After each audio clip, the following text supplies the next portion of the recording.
Hello students, today let's learn circular cube. Before we actually start with the circular cube, let us revise the cube you have studied in the previous class. So cube is a linear set of elements where the insertions are done from one end called the rear end and the deletions are done from the other end called the front end. We saw the example of implementing a linear cube with an array. So let us see what are the disadvantages of implementing cube with an array. Then we can better understand the circular cube. So here I have a linear cube where the cube size is 4. I am implementing the cube with an array. So the array size is 4. So here I have drawn the array. So this is the cube with the index 0. Then here we have the index 1, 2 and 3. So for the array we use two indices. One is the rear, the other one is the front. So I am just writing R for rear, F for front. So what do we initialize it with? We can initialize rear to -1, front to 0. So front is initialized to 0. Now whenever we want to insert an element into the linear cube, we increment rear and insert at that position in the array. So here when we want to insert, let me say I want to insert the elements 10, 20, 30 and 40. I want to insert 10. So whenever I want to insert 10, first I increment rear and at that position of the array I insert the value 10. So here I have rear is equal to -1. I increment rear. So rear becomes 0. So rear becomes 0. At this position I insert the element 10. Now I want to insert once again, increment rear. So rear is now 1. At this position I insert 20. I want to insert one more element, insert rear, then at this position I insert the element 30. I want to remove an element from the cube. To remove an element from the cube, we use the front index. So front has the index 0. So remove that element and increment front. So I want to perform the remove operation. So I remove 10, so somewhere I copy the element 10, then I increment front to 1. So front has the index 1. So 10 is removed. So 10 is removed from the cube. So now front has the index 1 and rear has the index 2. Now I want to remove one more element. So again I remove 20 and increment front. And now front is also 2. So front is also having the index 2. I want to insert now. So we can insert and remove randomly. In any order we can perform insert and remove operation in the cube. Now I want to insert once again. So to insert I increment rear. So rear becomes 3. At this position I want to insert. I will insert the element 40. Now rear is 3, front is 2. Now I want to remove one more element. So I remove this element and I make f is equal to f is now 3, that is front is 3. So this is the rear position and this is the front position also. Now I try to insert. So the condition we test for trying to insert is if rear is equal to max -1, the queue is full. The queue is full. So now if I try to insert, it will show that the queue is full. That is if rear is equal to max -1. We say that the queue is full. Of course, you can see that the last element, the rear has the index 3. So it shows that the queue is full, you cannot insert. But I can still remove because there is still one more element. So now I try to remove an element. So I copy 40 somewhere else. Then I increment front. So front becomes 4. Front is now 4. Now I try to insert the element. It shows R is equal to max minus 1 is true, so the Q is full. I try to remove an element. The condition for Q empty is what? If rear is less than front, then the Q is empty. Right now what's happening? Rear is 3, front is 4. So it shows that the Q is empty. So try to insert, it shows that the Q is full. Try to remove, it shows that the Q is empty. So we cannot perform any operation with this type of implementation on the linear queue with the array. Of course, there are different solutions for this. So the different solutions we have is whenever we remove one element from the front, move all the elements to the left by one. So that is always the front element is at the position 0. So we have to keep on moving. Whenever we perform remove operation, move all the elements. For example, if you have 10, 20 and 30 here, if you remove the element 10, move 20 here, move 30 here. So that is one option. So that can be done. But it is quite expensive. But that operation is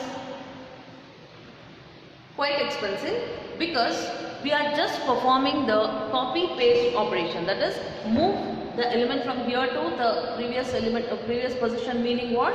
We have to copy this, paste here, copy this, paste here, copy this and paste here.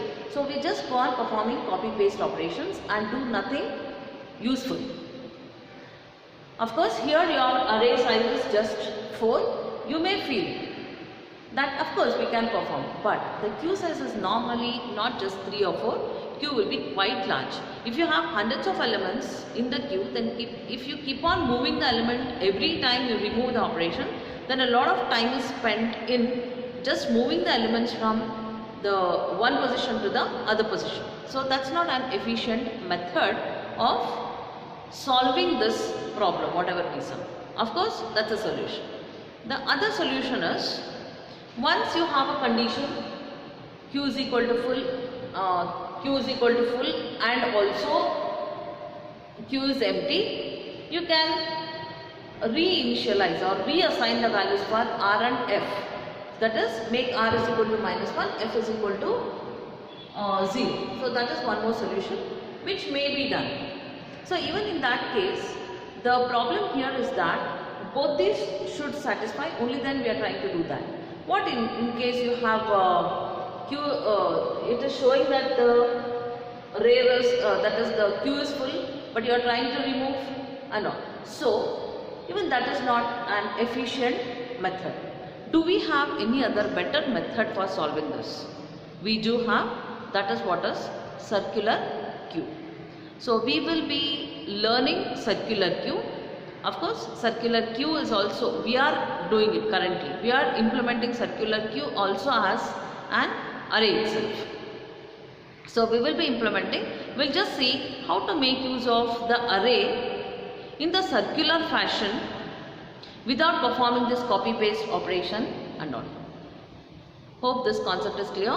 Now I'll see circular queue. So the circular queue, currently now we are implementing it using an array. Now here I am representing the circular queue. Remember, this is an array.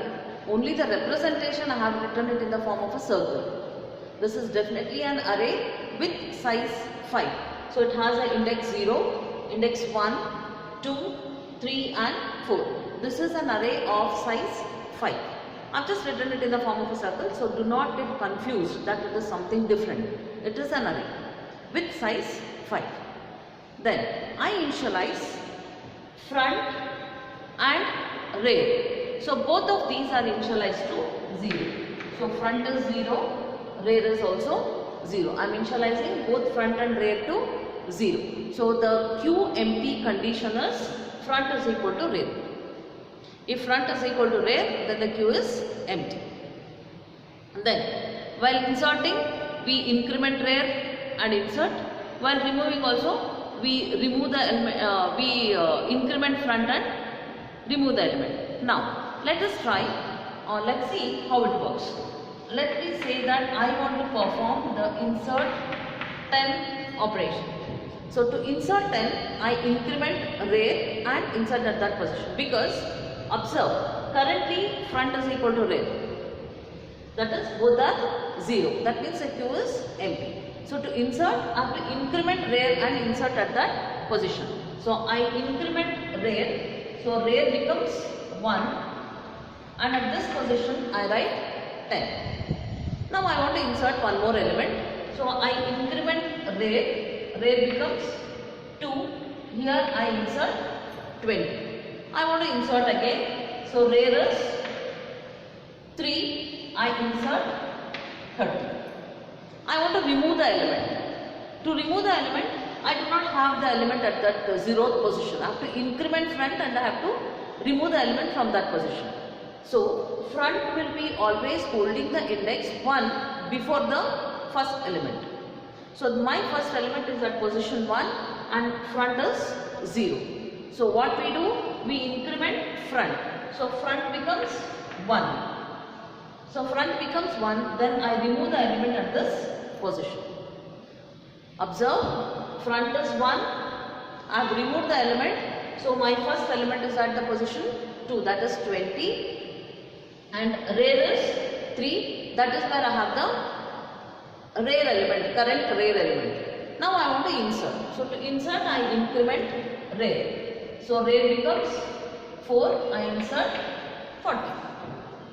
Now I insert 40. Now in case of circular queue, we have to take care that after we reach the last index, it should go back to the index 0, because we want to solve the problem of queue full and queue empty condition, what we saw with the linear queue.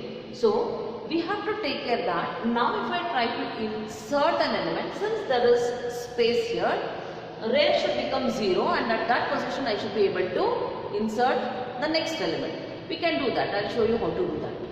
Then if I now try to insert, rear becomes 0. Rear becomes 0. Here I insert the element 50. Now let me insert one more element. So whenever we are inserting, we first increment rear and at that position we insert. So now to insert, I increment rear. So if I increment rear, rear becomes 1. F is also 1. What is the condition for queue empty? Rear is equal to front. So now if I say insert, it cannot be done because rear is equal to front. So this is the queue empty condition. Then what is the condition for queue full? The condition for queue full is also front is equal to rear. So the same condition is used for testing for queue empty as well as for queue full. Then what's the difference? The difference has to be there if we have to say that the queue is full and the queue is empty. Then how do we do that? When we are inserting, listen carefully, when we are inserting, we increment rear and then we compare. If we increment rear and then if we compare, if front is equal to rear, then the queue is full. Now I inserted rear, now front is equal to rear after inserting, so the queue is full. So I have to get back the previous value of R. So R should remain to be 0. But when we are trying to remove an element, we first compare whether F is equal to rear. Only after that, if it is not empty, only then we increment rear. Now let us see how to do that. I want to remove the front element. So I increment front. Front is to remove the element 2. I want to remove one more element. Is front is equal to rear? No. That means there are elements in the queue. You can increment front, then remove the element at that position. Now I want to remove one more element. Is front is equal to rear? No. Increment front, then remove the element at that position. Observe what I am doing. When I am trying to remove, I first compare front and rear. If the condition is false, then I increment front. Okay, now I want to remove one more element. So is front is equal to rear? No. So increment front. So front becomes 0. Remove the element at that position. Now I try to remove front is equal to rear. The queue is empty. So when I am removing, I have to first compare if front is equal to rear. If it is not, then I increment front. While inserting, I increment rear and then we compare. Now I want to insert, I will not compare the condition now. I increment rear. So rear becomes 1. At this position, I insert the element 60. So in case of circular queue, with the implementation whatever we are doing here, the condition for queue empty is front is equal to rear. The condition for queue full is also rear is equal to front. Sorry. The condition for queue empty is rear is equal to front. The condition to test for queue full is also rear is equal to front. But only the difference is when we compare that. While removing an element, we first compare if front is equal to rear. If this condition is true, then we say that the queue is empty. If it is false, only then we increment front. But whereas in case of queue full condition, first we increment rear and then we compare if front is equal to rear. So that is the main difference between insert and the remove operation in case of circular queue. Hope this is clear. So if this is clear, we'll write the program and we'll see how to implement this concept. Yeah, there is one more thing which I want you to notice. The condition was queue full even when there was one space empty. So this condition was something like this. I'll just redraw that. So we had the elements. So we had front here 20, 30, 40 and 50. Then we had a rear. Yeah. Now this is how the scenario is. I try to insert one element. So when I try to insert, I said first we increment and then we compare. So I increment rear. Now rear is 1.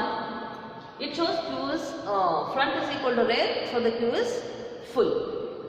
Whereas you still have one element left here. So this is the only disadvantage of the circular queue implementation with whatever technique we are doing. In case of linear queue, what we implemented, even though the whole array was empty, it was saying that the queue is full. Here there is only one space which you cannot use with this implementation. So if the queue size is say 5, maximum number of elements you can store is 4. So if you try to store the 5th element, it shows the queue is full. If the queue size is 6, you can store 5 elements. That is, we cannot use the space of one element. That's it. That's the only wastage we are doing with the memory. Otherwise, this can be implemented. Yeah. I think this is clear. Now, let us see how to make front and rear is equal to 0 after it is max minus 1. I said whenever we perform, we do not perform R++ or F++ actually. If we do that, then when R was 4, if I do R++, it will become 5, which I don't want to. I want this R to become 0. Then how do we do that? I'll show you that.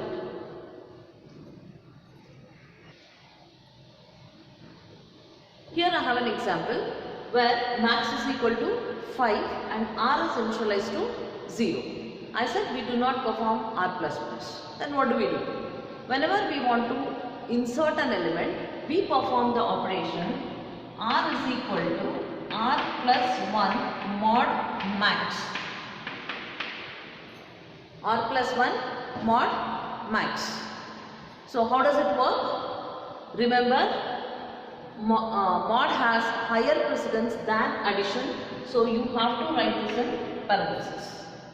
R plus 1 mod max. Now what is R? r is 0.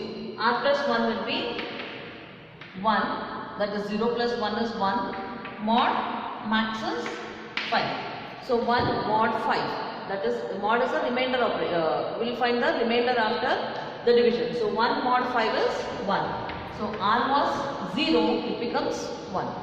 In the next iteration, I perform again r plus 1 mod max, that is 1 plus 1, that is 2 mod 5, it is 2. Then next time you want to insert, it is r plus 1, r is 2, 2 plus 1 is 3 mod 5, r becomes 3. Next time I want to insert, r is 3, 3 plus 1 is 4 mod 5, it is 4. Next time I want to insert, 4 plus 1 is 5. So it is 5 mod 5.